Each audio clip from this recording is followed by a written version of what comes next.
Hello everyone, Finally here. Hope y'all are having a wonderful day so far.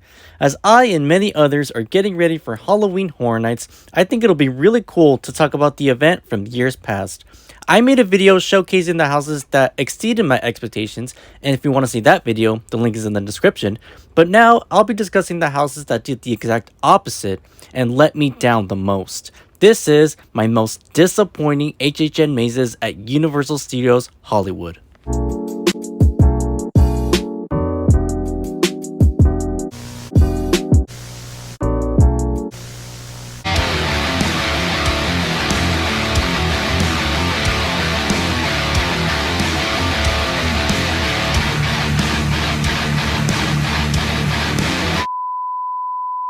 Two things I want to mention before we get into my picks. Firstly, this is not me throwing jabs at Universal or talking ill of the crew that worked their asses off every single year to make the best events possible. This is just me reminiscing about the history I have with Horror Nights and sharing my honest opinions about my personal experiences.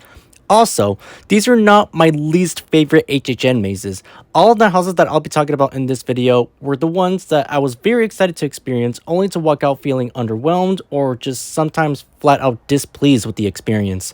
So, now that that's all covered, let's get started. Here I have 8 mazes in this list, and just like with my most surprising list, these picks are in no particular order. Kicking things off is a little maze from 2014, my first year attending Horror Nights. And that maze is called Clowns 3D, music by Slash.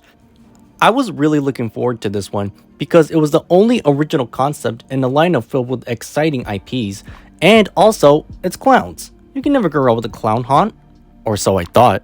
I was curious to check out Slash's music, which, fun fact, was the very first time he worked with John Murdy, and I was also curious to see how the 3D worked since this was my first 3D haunt. And I saw some concept art of what the maze would look like, and it looked pretty gnarly. I walked into Clowns 3D with all this hype, and it was flushed down the toilet when I walked out. The whole thing felt kinda cheap, especially compared to the other mazes that year. There was little to no story, and the scares didn't really hit hard for me. Some of the 3D was cool looking, and Slash's music was alright, but every other aspect of Clowns 3D really let me down. Also featured in 2014 was Face Off in the Flesh. I was a massive fan of the show Face Off on Sci-Fi, and I was very curious to see how a reality competition show would translate as a haunted house. Turns out they brought some of the show's scariest creations and placed them in the old House of Horrors attraction, and it was also accompanied by dubstep music by Figure and intense strobe lights that you'd see at a rave. I didn't know how to feel about those details, but I still gave it a chance.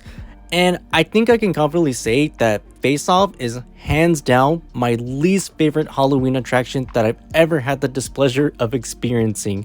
Because of all the overwhelming strobe lights and dubstep, it was hard to recognize all the characters, and from what I did see and recognize, I thought the makeup paled in comparison to the show. The whole experience was just so random and borderline obnoxious. Let's fast forward to 2017 and talk about Ash vs. Evil Dead. I've watched maybe like 1 or 2 episodes of the show it was based on, but I was still pretty hyped for it, cause it's Evil Dead and Ash. But after wanting to see Ash Williams battling Deadites, I instead saw dudes wearing goofy looking Bruce Campbell masks popping out of dark hallways. I'm not kidding, there were only like 4 big set pieces, and the rest of the maze was just black walls and dangling vines everywhere. I walked out of the house saying, so where's the rest? I do remember some people saying that the maze was supposed to have a lot more scenes from the show, but supposedly they just weren't able to make them due to budget cuts. If that really was the case, then it clearly showed, because the maze did feel very incomplete. I don't know what went wrong with Ash vs. Evil Dead, but what I do know is that it was a major letdown. In 2015, Universal made an Insidious maze, which I ended up loving because of how well it recreated the movies in live action, and also because it was just scary as hell. In 2017, they brought it back, this time being based on the 4th movie. I believe it's the one called The Last Key. If I remember correctly, this maze came out months before the actual movie was even released. But I was still excited for it given how great the last maze was. I was hoping they would bring back that scary energy for this version, and sadly, that was only the case with the ending, with the back-to-back scares, which I will admit was pretty intense and awesome. The rest of the maze was kind of lackluster. I don't know if it was because most of the scenes took place in the fourth movie, which again hadn't even come out yet at the time, but the actual scenes they included weren't really all that exciting. It was just more of me seeing stuff happening than me actually being scared by anything. The maze overall wasn't terrible, it had its moments, but it just paled in comparison to the previous version. For many years, HHN fans have basically been begging John Murdy to make a maze based on the cult classic Trick or Treat. Murdy himself has always expressed interest, but it wasn't until 2018 that he finally did it. I'm a fan of the movie myself, so of course I was excited, especially after seeing what Universal did with Krampus, which is from the same director. I wanted to love Trick or Treat, but unfortunately after experiencing the maze for the first time, I was pretty let down by it, and it's mostly due to the fact that there weren't enough scenes from the movie and a lot of dark hallway scares. Basically the same issue with Ash vs Evil Dead, although not to that extent. This is basically the layout of the house. You see a scene from the film, which is recreated beautifully. You then enter a dark hallway and experience one or two scares before seeing a title card. After that, you see another iconic scene from the film, which is immediately followed by another title card and more blackout scares. All four stories were represented here, but it felt like they had like only one big set piece per story, and all the stuff in between was just nothing but black walls with occasional glowing orange writings on them. Over the course of the 2018 season, I did appreciate the highs of the maze a lot more, but I still couldn't help but think they could have done a lot more. When Stranger Things first appeared in HHN, most fans of both the event and the show seemed to have enjoyed it, and it was a big success overall for Universal. So when they brought it back the following year, I was pretty excited to see what they cooked up for us this time. And I want y'all to listen to me loud and clear when I say this. I was genuinely baffled at how hard they fumbled with this maze. This version was based on season 2, and I believe a little bit of season 3 as well.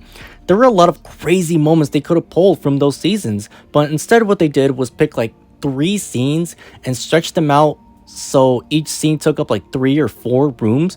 There was also a jaw-droppingly low amount of scare actors. I think the first trigger scare didn't happen until like the halfway mark. I remember very specifically, they added a Steve Harrington actor just walking around the buyer's house during the middle of the event's run. The maze felt that empty, and some of the special effects were hilariously terrible, which is depressing because we know Universal is capable of doing so much better. Now again, the first Stranger Things was awesome. Stranger Things 2, however, was awkward, boring, and overall a huge dud, and an otherwise great event in 2019. 2021, or as I like to call it, the COVID year, was such a strange oddity of an event. Because of everything that went down around that time, they seemed pretty tight with their budget, which would explain why the lineup consisted of repeats. The only maze that wasn't a repeat was The Haunting of Hill House. I've only seen the first couple of episodes of the show, but I still believe that a Hill House maze would have lots of potential, and right off the bat, the facade was literally just a rectangular wall with the key art printed on it, so it already wasn't making the greatest first impression, and while I was actually walking through it, it did have some neat looking set pieces, but that was about it. Most of the scare actors were behind plexiglass, so they didn't really hit hard, which I understand there wasn't much they could have done about that because again, this is during the COVID times. Some of the special effects were pretty cheap looking, with the biggest offender being the bent neck lady. I was straight up sad with how Hill House turned out. The only brand new maze they had to offer that year coming from Netflix, and they just blew it. Did you know that the Evil Dead Rise house from 2023 was originally part of the lineup for 2022? Because the film's release date got pushed back, they had to cancel the house and save it for next year. So with an empty slot in the maze lineup, the creative team had to think of something fast, and that's how Universal Horror Hotel came to be. It was an original concept about a hotel owner who was also a cult leader, and now he and his victims haunt the hotel. Simple premise that sounded like it had lots of potential, so I was looking forward to seeing what this was all about. And after I experienced it, I did find it kind of underwhelming, but I didn't hate it at first. Everyone I knew who also experienced this didn't really care for this one at all, but for some reason I didn't think it was that bad at the time. Looking back, I don't know what I was smoking because the maze was actually indeed very bad. I was already disliking it more and more every time I looked back on it, but it wasn't until Evil Dead Rise finally came to HHN that I truly realized just how bad Universal Horror Hotel was. Seeing how cohesive and complete Evil Dead was made me realize how incohesive and random the hotel maze was. And that's about it. These are the 8 mazes that I could think of at the top of my head when I think of like very disappointing experiences at Halloween Horror Nights. Again, these aren't my least favorite mazes of all time. These are the most egregious examples of me being very excited for a maze and then walking out feeling very let down. And that's gonna be it for today's video. If you like what you saw, go ahead and click the like button. If you want to see more Halloween Horror Nights content like this, now that it's right around the corner, feel free to hit the subscribe button. Also, let me know down in the comments, what was a maze that you were very disappointed with? A maze that you were really excited to see, but then you experienced it and then walked out of it feeling very sad because it didn't meet your expectations. Again, let me know down in the comments. In the description, you'll find the link for my most surprising HHN experiences video and the links to all of my social medias. If you stuck around to the very end of the video, thank you so much for watching. And until then, see you all in the fog.